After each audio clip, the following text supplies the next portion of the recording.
I feel like to get a solid gift, you at least got to start on the 15th. Fair enough. Or we can start today with the KU win tonight. So how was y'all's week? Wow. How was y'all's week? It was good. Really? We can congratulate Broderick on another Founders Day. They just had Founders Day this week. Oh, Shout out Broderick. Yeah. He's an old man now, so he didn't do anything. I thought he was gonna be like hungover or something.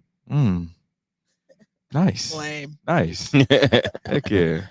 Jazz, what was yours? It was good. Nothing too exciting. I am excited though today because my U10 girls were playing in a tournament. We played last night. Got a What's dub. your coaching record? Are you keeping up? We're not going to talk about that. Yeah. It's a growing process. Oh, my Okay. goodness. So we're just excited for the tournament today. Hopefully end the week on a high note. Okay. Yeah. What's a good day for you? Is it 1-1, 1-2, 2-1? I mean, ideal is 3-0. definitely 2-0. 2-0. Like, Okay. 2 dubs. Okay. And then, like I said, the KU dub tonight. So we'll go for 3. Just had to throw that in Steve there. does not want to talk about this Just had to today. throw that in here. Well, I mean, we can talk. Okay, KU-MU tonight. What's your who you got? Of course, KU, Of but course, KU. I think it's going to be a lot closer than I would want it to be because KU has had some struggles. I think they played UMKC a little too close. So I'm going to say KU by 14. what? UMKC was close? Closer than I would like it to be. It wasn't a close game. I think they Okay. won by 9, 12. That's So- it. Normally, UMKC, KU. Like you said, we're not going to talk about this.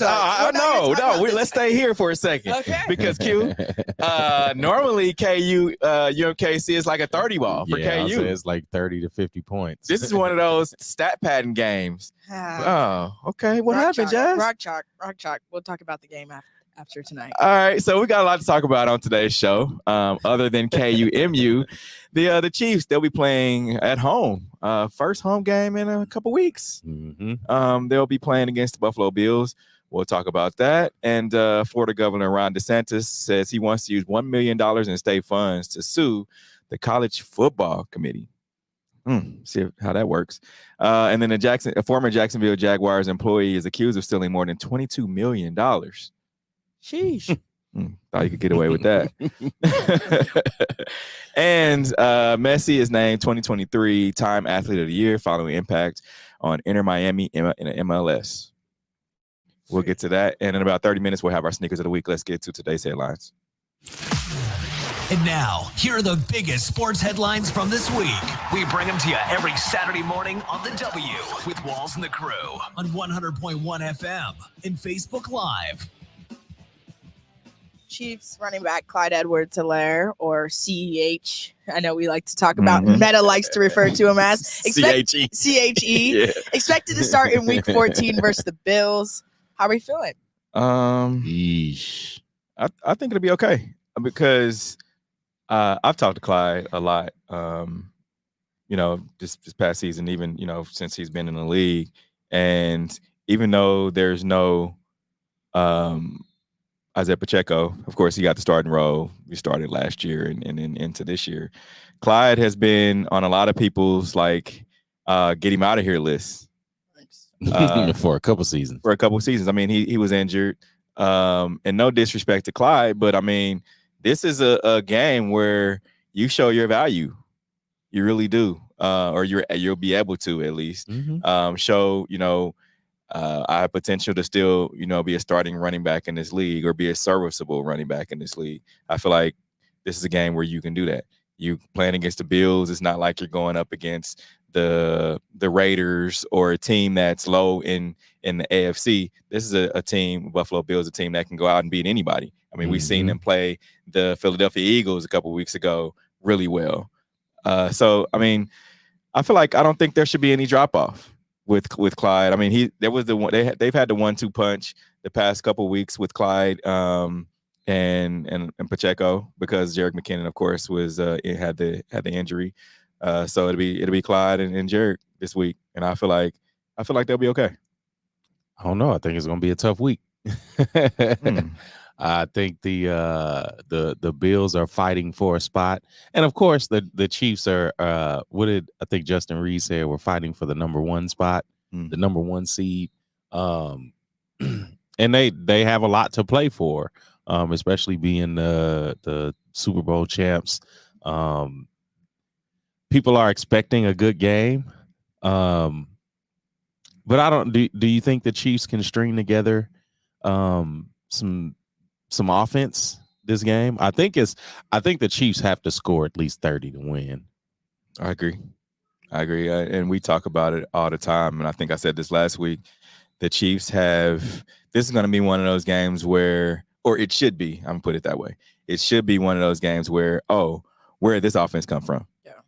Where did the passing come from? Because, and I even asked Coach Andy Reid, and I also asked Patrick earlier this week, like, what is the mindset of the wide receiver room? Mm-hmm. Because sometimes as things don't go your way, you tend to, like, dang, man, it ain't working out. What's really going on? And so Patrick said, I think they're fine. He's like, all you need is that one game. All you need is that one get back, get right game. And the Chiefs have had a couple of those. I mean, you look at the Raiders game. We're like, this offense, it's the most complete game they had. You're getting Isaiah Pacheco running the ball. What did he have? 80 yards. Then you had, a passing game that was okay. I mean, it wasn't the best that we've seen, but it was okay. Mm-hmm. And they'll be fine in this game as long as they don't Andy Reid doesn't try to outthink himself. Because when Andy starts to, be Andy and Andy's in his bag. When we say that, sometimes it doesn't always fare well. No, I think it's really going to be a tough week, especially with the Bills kind of having that underdog mentality. Whoa, underdog mentality? Yeah, they got that right now. Yeah, against the Chiefs. Yeah, no. You think so? Against the defending champs, yes. Oh no. I mean, and it's a team you haven't beat when it matters in a while. Okay. I'll give you that. So, and I mean, you have Patrick Mahomes, then you have Josh Allen. And they want Josh Allen to be here or here. Yeah. So, I mean, still an underdog mentality. I don't think there's anybody saying that Josh Allen is any better or the same as Patrick Mahomes. And it always seems that way. It always seems that way when Buffalo plays the Chiefs. It seems like Buffalo tries to have that game where, like the 13-second game, really, where there's a back and forth with Patrick Mahomes.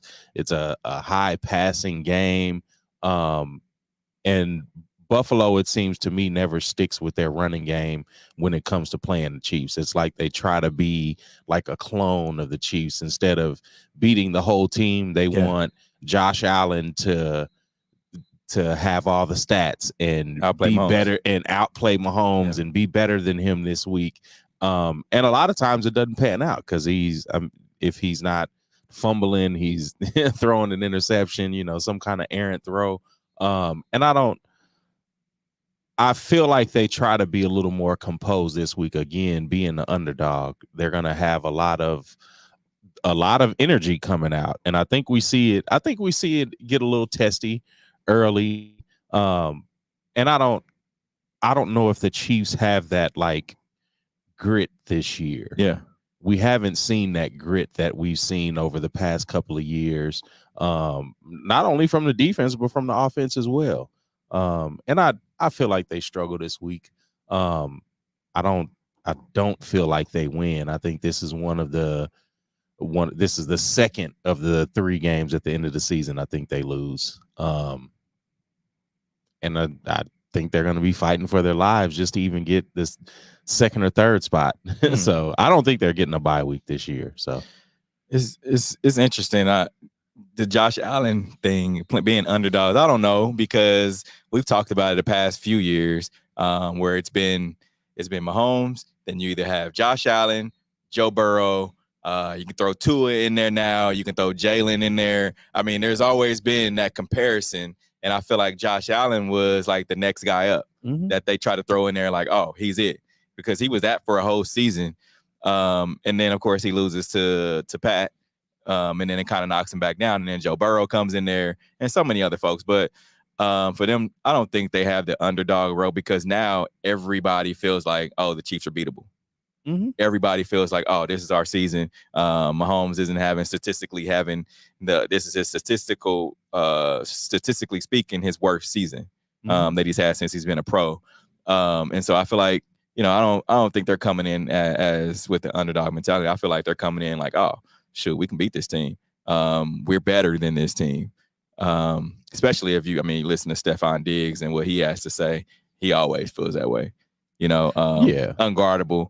But in general, I feel like this Chiefs team, or the Bills, so to speak, you got teams that lost. You got the Bills who lost in historical losses, right? The Bills lost with the 13 seconds. Mm-hmm. You had the Atlanta Falcons 28-3. Y'all remember that in the Super Bowl. You have when the Chiefs beat the Houston Texans in the playoffs. What was it, 24? They were down 24. Mm-hmm. I believe it was something down like that. They were down 24 in the first half. Yeah. And then you have there's some other ones you can throw in there.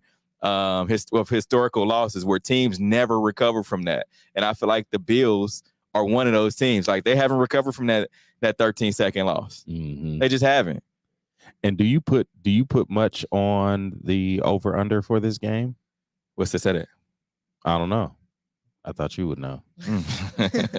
I can tell you what it is. Because even on the NFL app, they have the matchup predictor is leaning towards Buffalo, and I wasn't really expecting that. I don't know. I mean, this doesn't seem like an even matchup, and even looking at the injury report. Nobody's injured for Buffalo. I mean, they have a couple of people on IR. But I mean, even, you're missing Nick Bolton. You're missing, of course, Justin Ross. You're missing Brian Cook, Drew Tranquil. And how is this Donovan Smith missing? Like, how does you have a rookie starting Wanya Morris? Yeah, and so that's what I'm thinking. Maybe the underdog role wasn't the correct 48.5 over under phrasing, but I think they come in very motivated. And I think you hit it on the head saying that this Chiefs team is beatable. And I don't even think they're looking at it from an injury perspective. I think they're going to be looking at it from fighting for the number one spot in the AFC, and it's going to be tough for I don't know. I think it's just going to be tough for the Chiefs to really manufacture some offense without Pacheco. And I don't know how. It'll be a nice day tomorrow, so luckily it's not snowing and raining, and it's an ugly game. Because I think when you get to that ugly game is when you start missing Pacheco, and I don't know if Clyde is going to be able to carry this team, with 20 plus touches tomorrow. Because the running backs they're going to need to have 20 touches before the end of the day. And I don't know if they can produce with 15 to 20 touches. McKinnon, yes. I think McKinnon will be able to catch some passes out the backfield. He'll be able to kind of be like that third down slasher kind of like guy. But how is Buffalo's defense doing this year?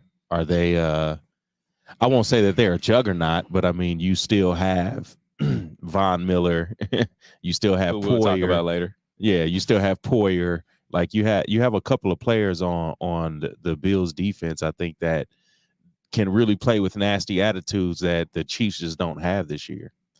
Yeah, I mean, you still have like corner. You got Pat Surtain, you got PJ Locke, all those guys. You look, if this is a game where you can get a confidence builder for your wide receivers, this is it. Can they? I think you can't. You can only play so bad, and they've played pretty bad as far as wide receivers go. I mean, and they haven't gotten better as the season goes. Like in 2019, I agree with that. In 2019, it took 10 weeks for the defense to like turn it on, but when it mattered, they turned it on. And a lot of that was, veteran leadership from Tyron. You had a couple of different guys on the defense. But this year, it kind of seems not necessarily disjointed.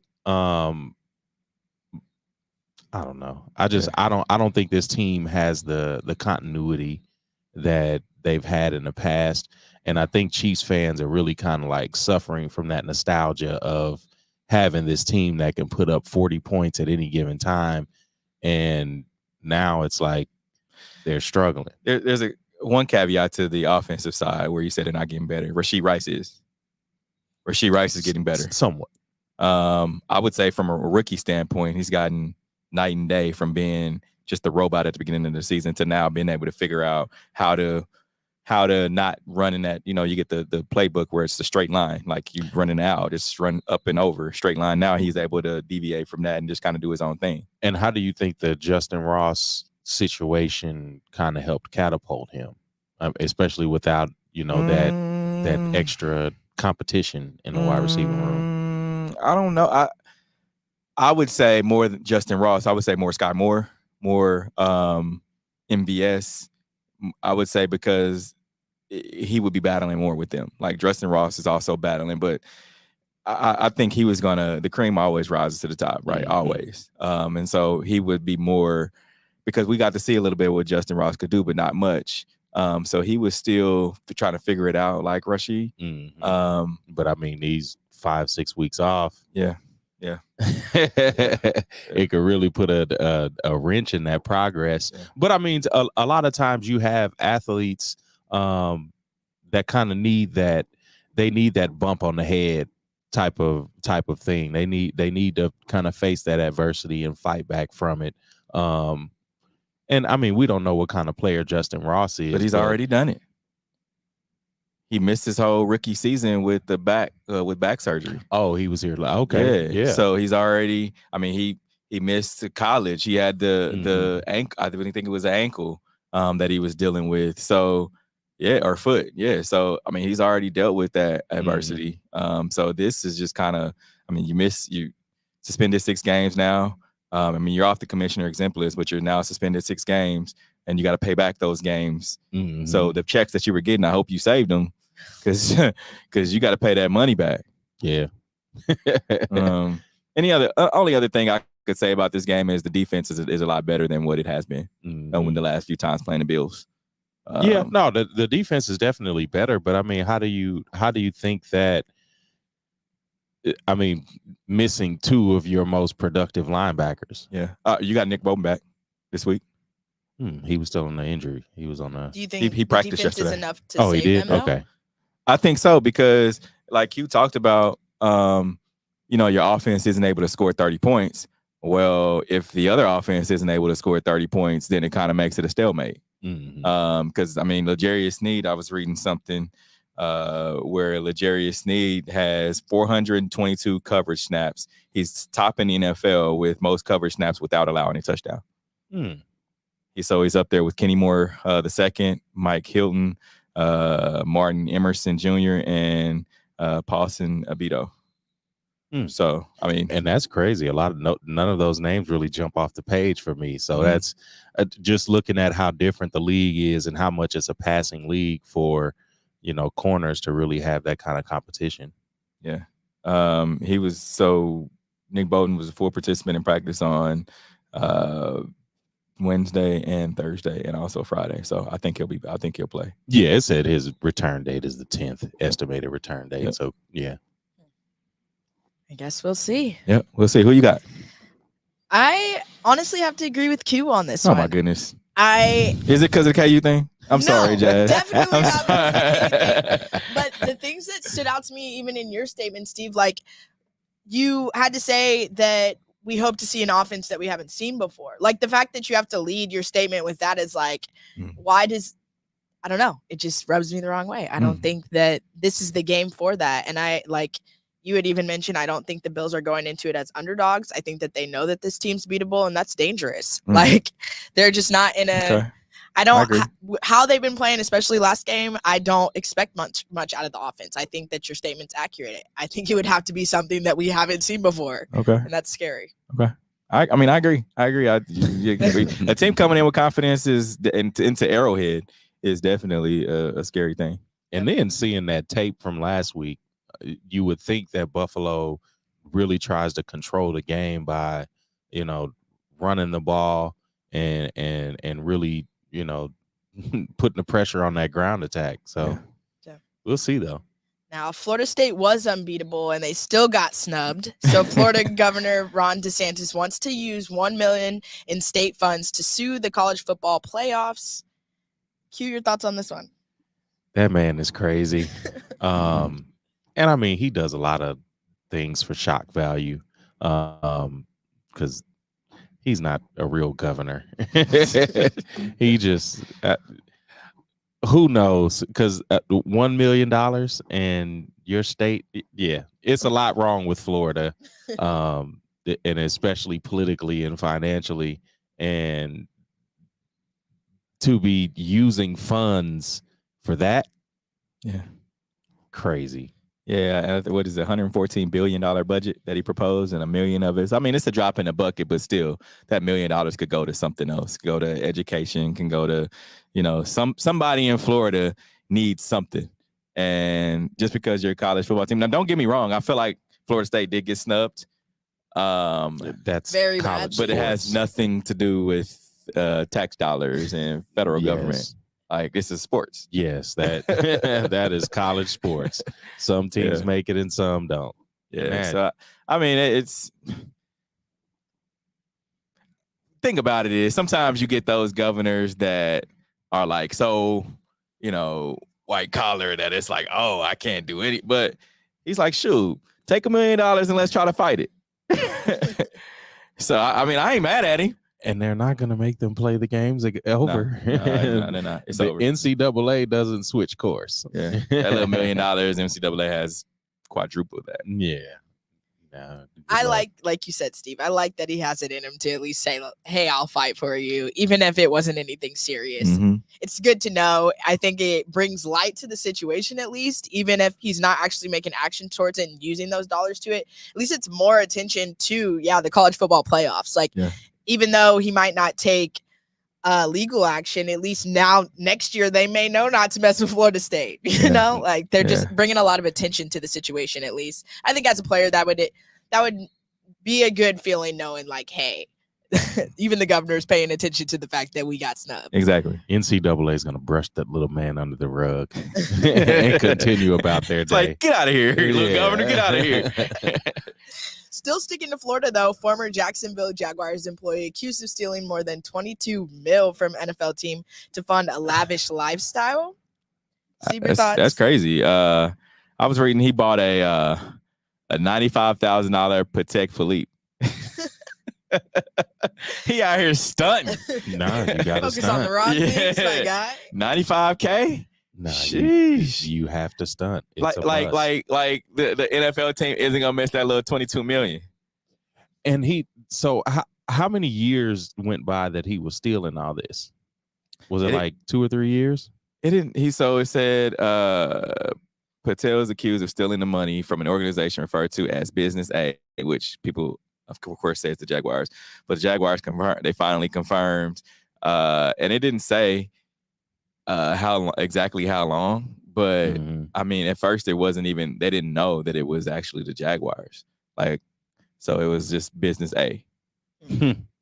But it was a lot of different things. He might have started out small because it looks like private travel, accommodation for himself and friends. Then it worked up to sporting tickets, which is even more crazy because you're stealing from a sports team and then attending other sports events. That's wild.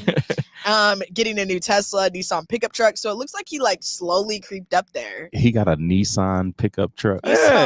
You stole $22 million. Well, he's supposed to pull up to the facility in a Ferrari or a Rose? No, they gonna know something's up. You stealing $22 million to buy a Nissan truck? There's better trucks on the market. you get $22 million. What's the first truck you go get?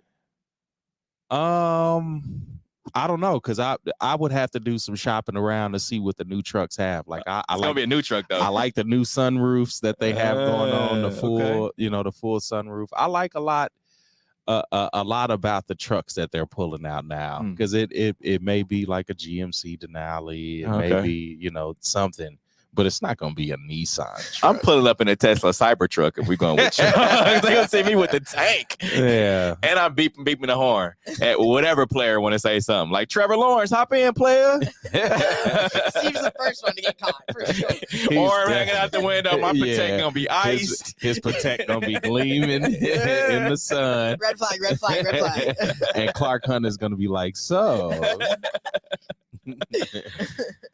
Now, Messi is named 2023 Times Athlete of the Year following the impact on Inter Miami and the MLS. I gotta love this one. We talked a lot about it going into that and what it meant for him to come over here and play ball, especially in a city like Miami. I think that was that's part of the reason why he did it, because what other city would you want to come to here and play other than Miami? Kansas City I ain't think I bad. would go to Miami rather than Kansas City. All right. But yeah, I love this. I think it's really dope. You can see the transition and how much the MLS is really getting put on the map too. So to see him do that, and I didn't think it would necessarily happen in my time that I would ever see him come over here and play versus choosing to play where he was. Yeah, I agree. Definitely put a lot of eyes on Miami now. They weren't winning before he came, and I feel like Miami threw everything, including the kitchen sink, trying to get him in Miami. Now, granted, you talked about Miami being that city. That's another reason why he went. Yeah. Like, I mean, Miami is that international. When people go, because they don't call it vacation from Europe, they call it a holiday. So when people go on holiday, they're going to Miami. Three places. I give you 4: Miami, New York, Vegas, and LA. Like. Other than that, it's hit or miss.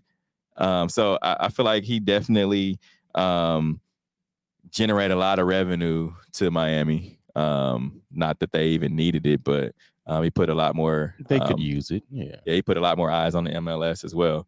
I mean, when he showed up, when Inter Miami went to different cities, sell out instantly because of Messi.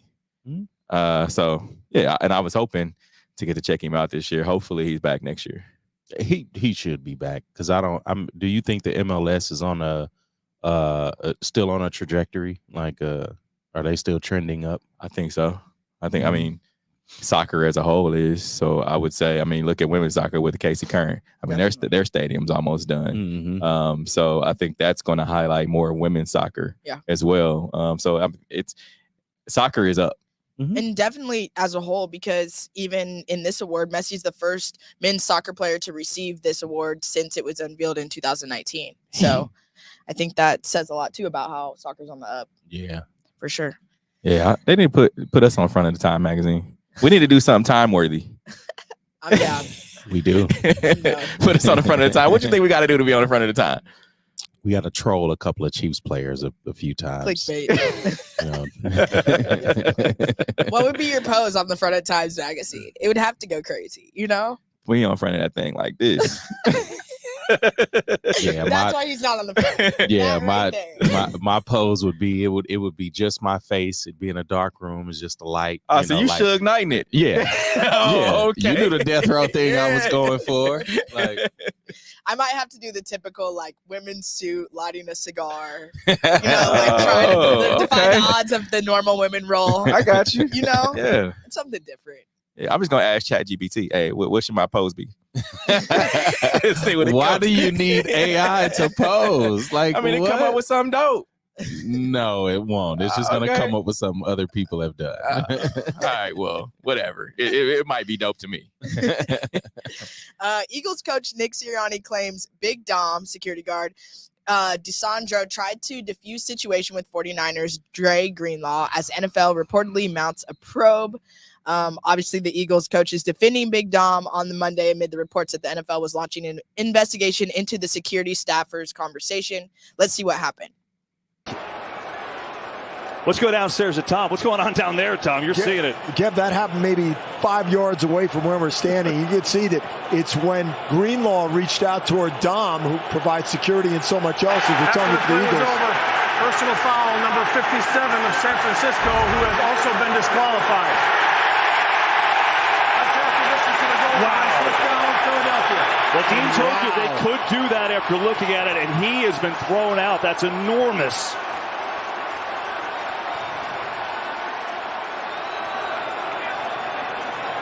Dom is going to continue to just raise the ladder of local heroes here in Philadelphia. There might be a statue of him if the Eagles win this game. Wow. Now it's a heavyweight fight. Wow. Now you... He's going to sell a lot of sweatshirts. He's going to sell a lot of sweatshirts. Man. Why? First of all, why security on the sideline? Stunned. He's sitting there like... Chief security isn't on the sideline usually? Behind the bench. I mean, yeah, I think he was way too close. Yeah. Like, I don't know why you're in on the action like that. Exactly. Like, You breaking up two players? yeah. What's wrong? Something definitely wrong with that picture. Well, I mean, if two players are going at it, I'm sure his security instincts kicked in. Like, but again, why is he so close? Exactly. Like, This is a football game. This ain't nothing where you need to break up security. That's what they got refs for. yeah, I thought that was odd because when they start talking about him being security, and I like, really? Like, we've never seen that. I don't think we ever see the faces of security ever like that. So, and initially when the play happened, I thought it was a coach or, like some type of mentor. That's what you think when when they're that close and in the mix. And then once they said security, I'm like, what is he even doing near that situation? Yeah. Like, what are you securing? I thought you were securing fans from the players, and that's because you had the incident the week before. So yes, maybe heightened security, not on the sideline. I don't know because I'm like, what is he doing that close, man? I mean, maybe he was trying to make sure his parlays hit. But here's the thing too, like Nick Sirianni talked about him diffusing the situation. He stood there and looked. He watched it. Mm-hmm. He wasn't getting in between that player and Yeah, I don't know. He probably needed Devontae Smith to have at least 2 catches for 25 yards, and he wanted to make sure that Nick Sirianni called the play before, because that was the third quarter. Like, hey, coach, make sure you call him. He was getting kind of nervous. So yeah, man. So he's been banned from the sideline. Like, he can't go back to the sideline. I mean, as he should be, I think. By the league. Yeah, because that was a lot. Because, I mean, you're getting these football players, and you got to understand, it's kind of like the media thing, too. When they're coming off the field, they're still, like, sometimes you get the answers right after the game that they're still in a heightened mode, a defensive mode. And so your guy not a coach, because most of these guys know who the coaches are. You're not a coach. You're just a big dude standing on the sideline. You're not a player, so you're not my equal. You're this guy that's trying to impose his authoritative figure against me, and it's like, nah, man, this ain't got nothing to do with you. Nothing at all. you're not policing me. Yeah. That's basically what he tried to be. Position to police him at that time. Nope.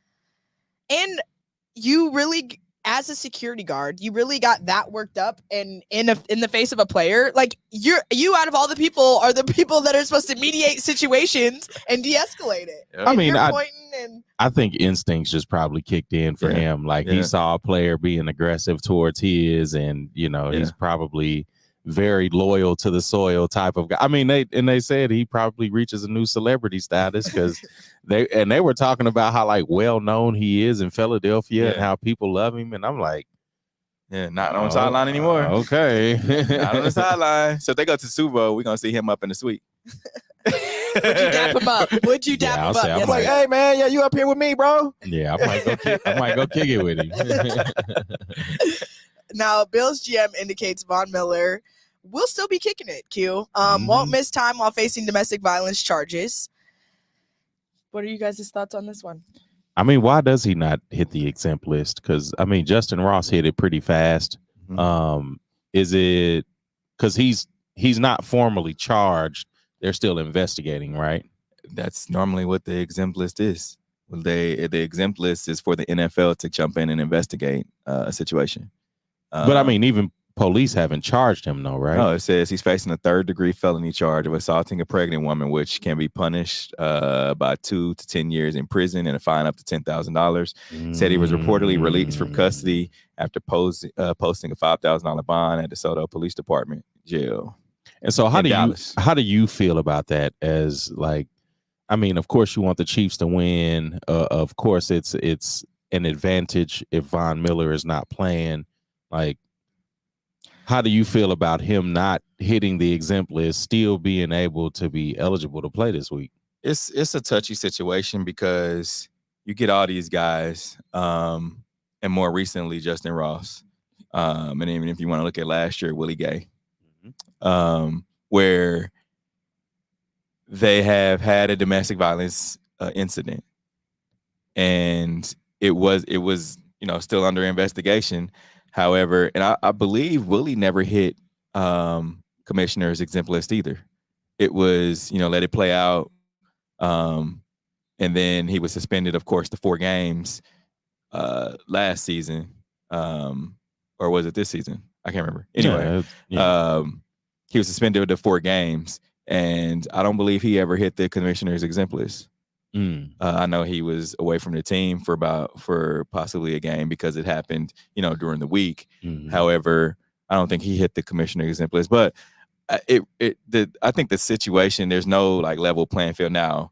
Of course, they try to make it a level playing field when you look at just the suspension. Like Justin Ross got the 6 games, like it's a minimum of 6 games. Like now, before it was 2, then you could get 4. Then the Ray Rice thing happened, and then of course it was, an indefinite type thing. But now it's 6 games minimum, no matter what. And I think that's the first step. But as a woman looking at this, I think that should be bottom line. I think across the board, it should be, if you are being investigated under these allegations, you immediately hit the exempt list until everything's clear. I feel like that's the only fair way. I think going back and forth, whether you hit it or not, that's the same thing as wavering. Like, what's a worse domestic charge than others? Regardless, it's wrong. And so it should just be a bottom line. And that's what I think is different here, because, I mean, it's clear like Von Miller actually laid hands on his spouse versus Willie Gay's incident. I think there was a vacuum cleaner involved. Justin Ross's incident, I think it was her cell phone type of thing. So I don't know if they actually laid hands on a woman. I think it was more so an altercation and more verbal than anything. But Von Miller sounds, I mean, he's facing felony charges. Right. So that, and I also think that this is probably like the 2nd or 3rd time police have had to come to their house in this year. So that, I mean, that's another thing that sticks out. So that's where my red flag went up and was like, oh, so he's still playing this week. Willie Gay's happened in January too. So it carried, it wasn't like mid-season. It happened in January, so the season was pretty much almost over anyway. So and I think you have to be suspended, or there has to be charges filed for you to go on the commissioner's exempt list. And that's what he turned himself into police on he had a warrant on a felony. So I don't know if there were charges. It didn't say charges were filed. So you said he's facing a felony charge, but it's not officially charged. Not officially charged yet. Interesting. I don't know. I mean, that's one. It's tough because Von Miller, one, is a veteran, so you're not expecting a veteran like that to have these sort of issues, which you never know what's going on at home. But you would expect a veteran to have these things, in order. You expect them to have their house in order. Justin Ross, you kind of understand, very young player, still getting used to the league. Even Willie Gay, that was his 3rd season, something like 3rd or 4th, maybe 3rd. And still a young player, but Von Miller being in the league, 12 years, and having domestic incidents to this level, like you would expect, again, this guy that has made a lot of money, I mean, Super Bowl champion, you would expect him to have much more of a level head. But clearly there's a problem. And especially with with police having to be called out multiple times, like there's something going on. And I hope he gets the help that he needs. And you mentioned an instant commissioner's exemplist. I don't know if that could be warranted or not, just because you never know like what happened. Yeah. Like you have it could be like an accusation, and then he's on the commissioner's exemplist until they figure it out, and like who knows how long that'll take. So I mean, I think there has to be some kind of level playing field, I would say, amongst all the players. And I think, to be more specific, I think allegations and then warrants are two totally different levels. Yeah, true. So if you got a warrant, something happens. Yeah, that's what I'm saying. I think allegations, you're right. Yes, if it's still floating in the air, rumors, allegations, nothing's confirmed. But the minute that it turns into warrants, it turns into potential charges, I think that's when action needs to be made, because that's no longer a rumor if it's being investigated at that point. I agree. And then that's also something that the NFL, I mean, they really need to like put some resources towards. Like, why is this violence against women like really an issue thing? Yeah. And it never it never holds up. Like, at some point in the season we're gonna see multiple incidents. And I don't know, it's tough, but the NFL has to do something about that. And I think we've talked about this multiple times before. I think that's what it boils down to, of just having that bottom line. Like, this is it. Regardless of what the situation was, we can't waver. I think it's too picky and choosy of what's worse. Like, what situation is more severe than others, when regardless, domestic violence should be frowned upon regardless of what situation it is. I don't think any is a lesser bad domestic violence case. And I think laying the law down and just making it universal across the board, like I said, if you're being investigated, it's a wrap. I think that like players think that there's a line that you can dance on, like, oh, if I just damage a phone versus touching the woman, I can still play. It's regardless. And I think that's why they went with the six games, no matter what. You if domestic violence, 6 games. That's it. You're getting 6 games, and of course it could be more depending on what the case is, but 6 games is it. Because remember, like Ray Rice, there was nothing done until that tape came out. And then once the video came out, it's like, oh, this happened. Kareem Hunt, same thing. It's like nothing was done until the tape came out. Right. And everyone knew about the tapes. So, but yeah, the NFL is going to have to do something. And it's going to be it's going to have to be some sort of initiative outside of just painting words on the field. Absolutely. On that note, we're going to take a quick break. Coming up, we'll discuss David Carr suggesting Eagles bench Jalen Hurts. Keep locked in. This is the W Show. We'll be right back. You're tuned in to the W with Walls and the Crew, where winning isn't everything. It's the only thing. On 100.1 FM and Facebook Live. Are you not entertained? Are you not entertained? Is this not why you are here? Come spin with us, Kansas City. KC WeSpin 360 is the coolest 360 video spinner experience for events. KC WeSpin 360 is taking it to the next level. The 360 video spinner platform rental will be the life of the party. Everyone will be talking about their 360 video experience while bragging about it on their social media pages. The captivating slow motion and reverse effects will have your guests feeling like celebrities. The KC WeSpin 360 video spinner can capture slow-mo videos, GIFs, and boomerangs from every angle. Specializing in corporate events, weddings, social gatherings, bar bat mitzvahs, school events, and fundraisers, KC WeSpin 360 can be found online at kcwespin360.com. Come spin with us, Kansas City. Your loved ones matter the most. Take the burden away by pre-planning personal arrangements that fit you and your family perfectly. Golden Gate Funeral and Cremation Services will be here to comfort your family and take special requests. Plan and feel confident your loved ones will be less stressed and can console each other in their time of need. We will be here when you need us at 816-231-GATE or visit kcgoldengate.com. Exchanging your grief for a golden experience. Football fans, you can't spell gate without Gates, and great tailgates start with Gates sauces and seasonings. Named synonymous with mouth-watering tailgates. When you make your list of tailgate essentials, add Gates sauces and seasonings to that list. Spice up your tailgate experience with that unmistakable great taste. Available in 4 tantalizing flavors: classic, sweet, mild, and hot.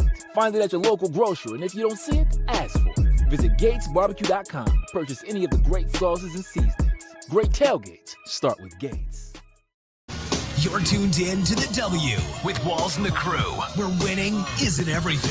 It's the only thing. On 100.1 FM and Facebook Live. Remember to interact with our show. Use hashtag talk about it. Message us and we'll talk about whatever topics you want. Yeah. Now, David Carr suggests Eagles should bench Jalen Hurts for Marcus Mariota until Hurts is healthy. Let's hear what David Carr had to say.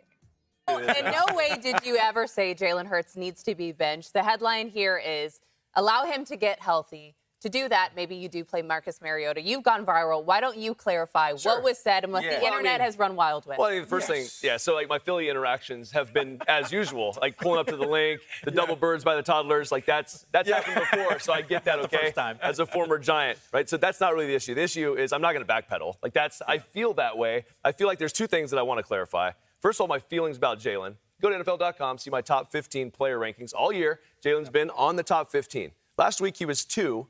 Number 1 wasn't Marcus Mariota, okay? It was CMC, right? So that's number 1. Jalen healthy is a dynamic player. Number 2 is my feelings are ex-Giant, ex-49er, current brother of a quarterback in the NFC. I would prefer that Jalen continues to play like this, that continues to go out there, limited in the capacity to run the football and throw the football from the pocket in cover 2 defensive shells. That's not their strength. That's not what they do. So it doesn't matter like how I feel about it.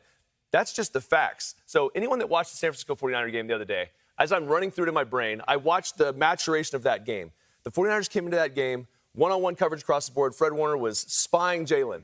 Okay, let's make sure this guy doesn't get off, right, and start running all over the place. He hits a couple big throws underneath. They weren't big throws. They were literally at the line of scrimmage. A.J. Brown takes it 30. Next one, 40, right? Yeah. It's like, okay, hold on. They hold him to a couple field goals. Then the 49ers realize that they're not going to use Jalen that way. They're not going to run the football with him. Here comes the 2-safety shell. Here comes the pressure. Jalen struggles from the pocket. I watched all the third down conversions, right? All the third down conversions in the first half were behind the line of scrimmage. Yeah. All of them. The second half, none. Like they didn't even. Let's hear it, Q. No, I mean, he, as much as everyone wanted to react badly to that, he had somewhat of a point. Okay. But you heard the point after he clarified it. Like, he's just as bad at NFL analysis as he was at playing in the NFL. And I mean, yeah, it's a knock at him. Like, why is he the guy employed to talk about sports? like we saw what you did. Like, do you know we can see you? Like, I don't know if he knows that, but no, he has a point because yes, Jalen got hurt. What was it, like week 5 or 6 or something like that? And we haven't really seen that explosiveness, but we haven't seen the explosiveness all year. I think I said it after week 1 or 2, like, Philly is struggling, and you can tell that it's from the offensive coordinator position. You could tell that they aren't very inventive at all when it comes to offense. I just saw something on Twitter yesterday about, like, they're the team that uses motion pre-snap the least. And there was some kind of like statistic that showed that teams are a lot more successful the more they use motion. So when you look at the Miamis, the Kansas Cities, there's a lot of different teams that, you know, disguise their looks. Philly doesn't do that. They just play straight up. And yeah, you can respect it from a competition perspective, but when you really want to be competitive, you want to throw the other team off. You want to hide the things that you do well, and that's what Andy does. Like, Andy is able to disguise one play in 6 different looks, and they're able to have more of, I guess, an exotic type of offense. Like, Philly is not that. Like, Philly is straight up, and not to say that that's Jalen's ceiling to play the style of offense that they have right now. But I think they just need more experience, and especially when it comes to the offensive and the defensive coordinators. Steve? Man, I think he's right, but there's no way that they can bench him. I wouldn't say that he's right. He has a point. Look, if he's injured, you want to make the run. You got a lot more football to play left this season. If he needs to take a game off, would it be a bad thing? I don't know. And I don't know how significant his injury is and what he's dealing with. Because in the league, everybody's dealing with something. Yeah, at this point in the season. And he looked good this past week. He didn't have a limp. And and I think that was part of their game plan. Like they know that they're going to have spies on them. The 49ers are really dynamic on defense, and adding Chase Young to that just makes it even more problematic. You don't want Jalen out there hobbled and running for his life. So you're going to call this game plan. But again, you need an offensive play caller that's just going to do a lot more than the same bread and butter. And I think they use their bread and butter too much. And now teams are starting to see that. Like, you're deep into the season and they haven't done a whole lot. And that's what worries me about their Super Bowl chances. It's kind of almost the same as the Chiefs. Like, they have the weapons, but they haven't been able to. And yes, they have 10 wins, but they haven't done what we saw them do last year. Any given Sunday. On that note, let's get to our Hate It or Love It segment. Yeah. It's that time for Love It or Hate It. Hate it. If we love it, we talk about it. If we hate it, we move on. Starting off our sneakers of the week, we have the Air Jordan 11 Gratitudes. Fire. Similar to the Concords. These released back in 2006. What's the difference? The bottom? Yeah, it's just a slight difference. There isn't a diamond metal or gold metal diamond metal package. DMPs have some the gold Jumpman on the back.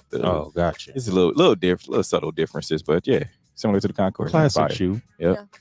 Yeah. My favorites this week: the Nike Dunk Low for Midnight Navies. Fire. I like those.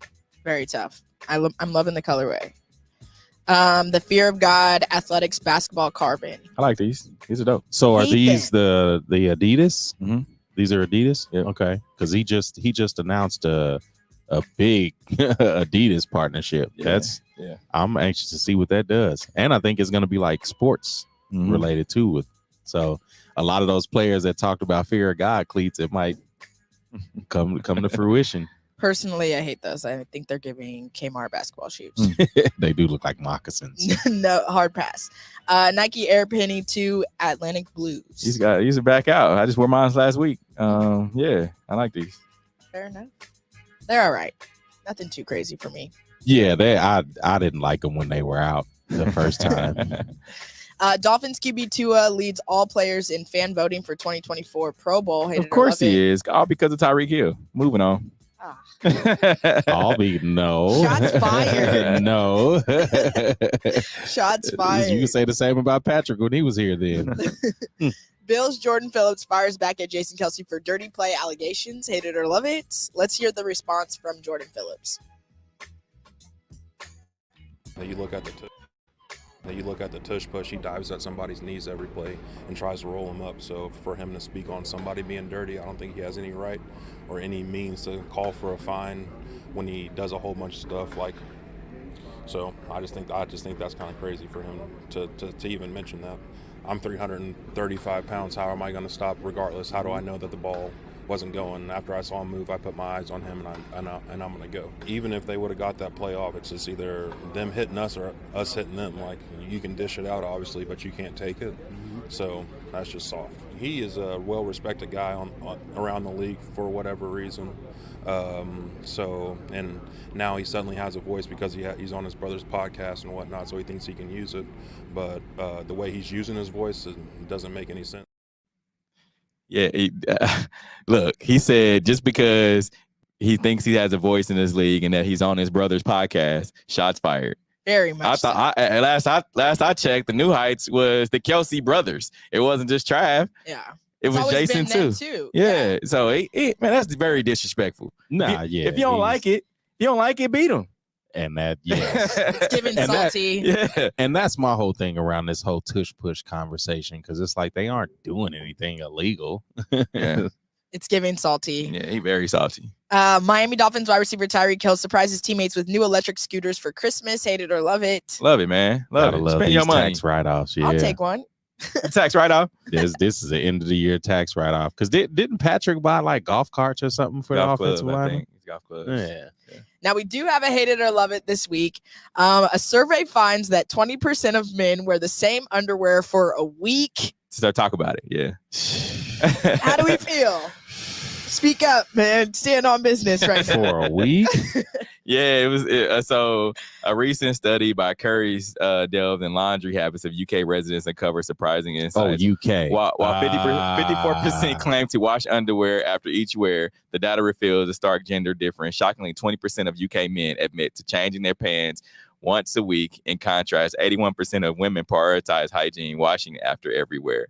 The study also highlights the impact of the cost of living crisis and laundry routines, with 36% altering habits due to rising costs. Look, you see why I don't care how much it costs. You see I'm why washing my drawers every day. You see why the black and the bubonic plague ran amok in Europe. So let me ask y'all this. This may be TMI. I mean, how long have y'all gone without washing your drawers? What's the longest you've gone? Not more than 24 hours. That's trifling. Yeah. That is trifling. I don't care how much it costs. I'm penny scraping quarters. Those are getting washed. Hand getting washed. Yeah, because I mean, a week? A week. Yeah. That's more cheese than Green Bay.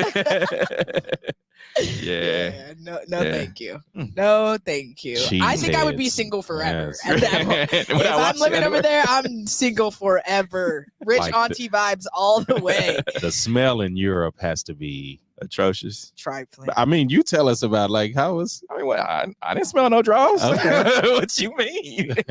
I don't know. Not in the red light district. You didn't get a whiff or nothing. Nah, I'm good. Yeah, Steve. You know you was in one of those little. I wasn't smelling no drawers. You know you was in one of those little Oh, brothels. man. We appreciate everyone who joined in on today's show. Remember, use hashtag talk about it and send us a topic. We talked about drawers this week, so we can talk about whatever topic you want.